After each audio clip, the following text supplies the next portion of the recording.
Good morning. It is Cail and Company live here on WKXL, NHTalkRadio.com. Great to have you with us, and we are presented by Northeast Delta Dental with individual and family plans designed to fit your lifestyle. Learn more and find your plan at deltadentalcoversme.com. Always great to have AJ Kierstead in the studio, familiar voice to WKXL listeners for many, many years here at the station, and now has gone on to other things, and but he's still doing the New England Take. Good morning, AJ. Morning. Thanks for having me. Yeah, NewEnglandTake.com. I'm on Twitter, Facebook, YouTube. Please follow. It's New England Take, one word, and we're very active on there. Absolutely. So you're putting stuff out every week, right? Every single week. I always am very clear. I'm not a journalist, but I'm more a pundit and analyst on things going on in the world. In New Hampshire, I do interviews sometimes with lawmakers and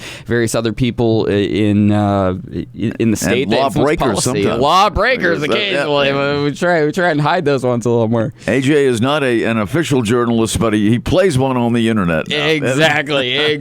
We're a member of the New Hampshire Press Association, so we're trying to build this outlet up. So please like and subscribe to us, and I'll release this interview on our YouTube channel also. All right, so I will ask you, because you know these things. You have your finger on the pulse of exactly what is going on here in the state of New Hampshire. What's the biggest story in New Hampshire right now? I mean, right now it seems like it's just still bananas over at the State House. There's so many things. I think education is really the big thing that's blowing up right now at the state level. There was over at NewHampshireBulletin.com, they actually had in their newsletter this morning about a whole bunch of bills ranging from freedom of speech to attempt to get rid of the banned concepts or divisive concepts laws, book removal policies, parental notification. It's all over the place, and people are upset on both sides of the aisle. Well, that's usually the case, right? Oh, yeah. No matter what. And last Thursday, the House narrowly approved a bill that would eliminate any exceptions to the state's voter ID law and require documentary proof of citizenship to vote. But it was approved by a very narrow margin, 189 to 185, along party lines, as most bills are. I can't understand how anyone would have a beef about documentation when it comes to voting. I mean, you got to have it. You've got to have it. I have not heard a good argument against it. All I hear are these...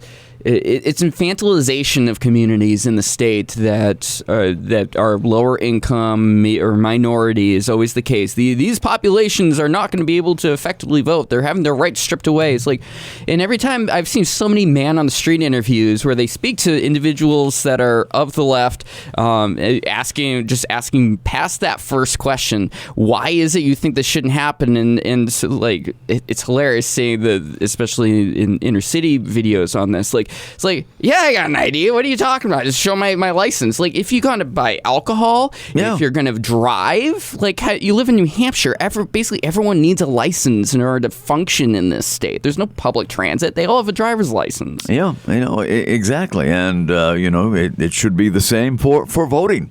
No question about it. No questions asked. And show your identification when you go in to vote. I just think it's pretty basic. I think, as a current candidate for president thinks, that it should be one day voting, paper ballots, and I'm sure you would still have a degree of corruption in some places, but it would cut down on it, I think, considerably. Or the chance that electronics could be interfered with by other countries. Mm-hmm. There's always that possibility that they could be hacked. The voting machines could be hacked. Or various technological issues, like we saw with the Iowa caucuses a couple years ago. Where who won that, by the way? We still don't know. Still don't know. It's so easy for us to rely on all sorts of services and such to make it happen when it's it's obvious that, in general, the current election system works, in my opinion. There is no widespread fraud, and any changes you make to it, you're just introducing more and more variables that can cause problems. Yeah.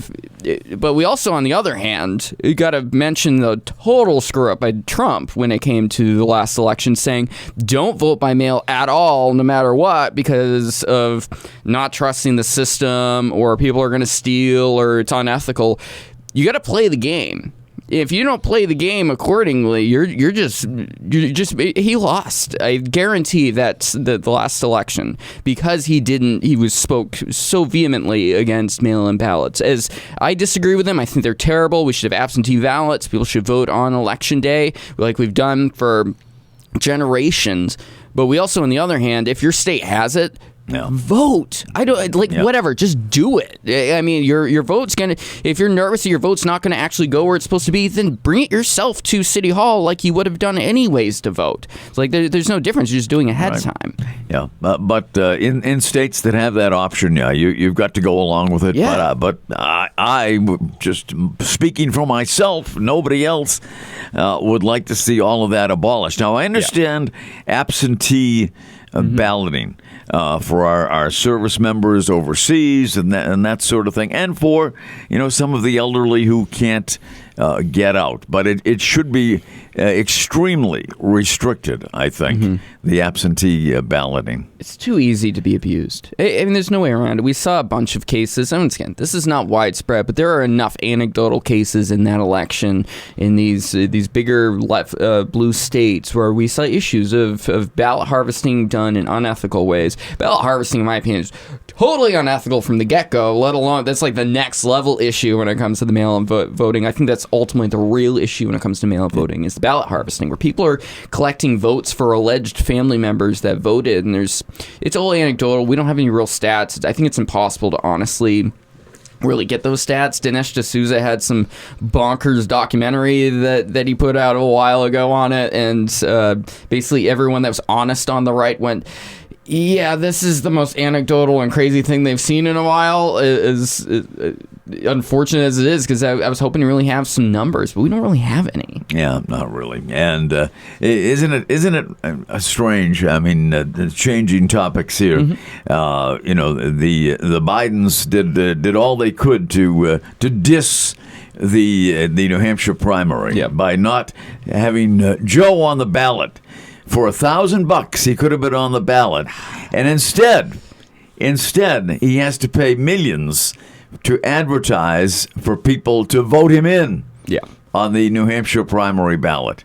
I mean, how ridiculous can you get? I mean, it's just absurd. I know that he was, encouraged by the DNC not to participate in the New Hampshire primary, but he's the president of the United States. Can he make his own decisions? No. I see him here last week in New Hampshire, in Goffstown, at an undisclosed location in Goffstown.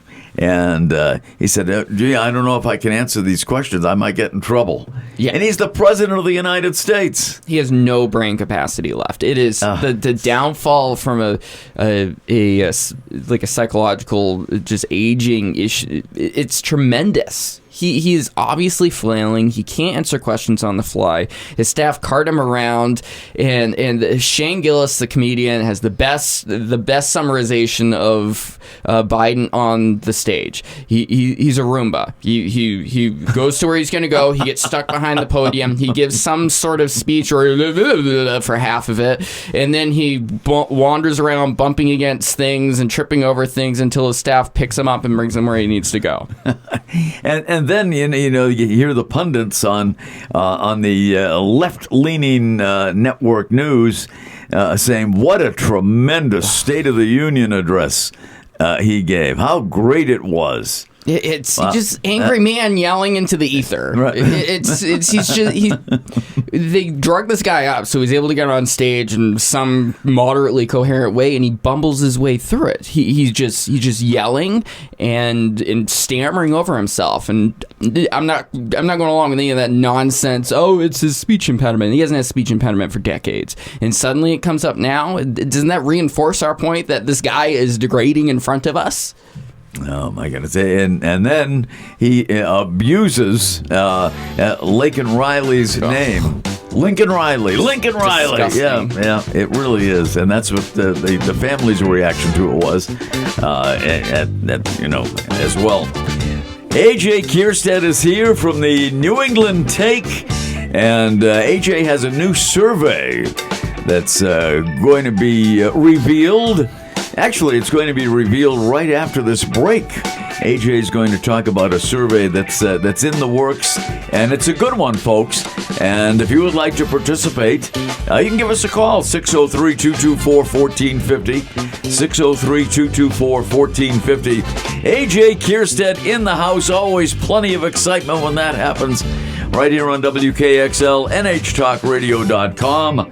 We are presented by Northeast Delta Dental, and we'll be right back.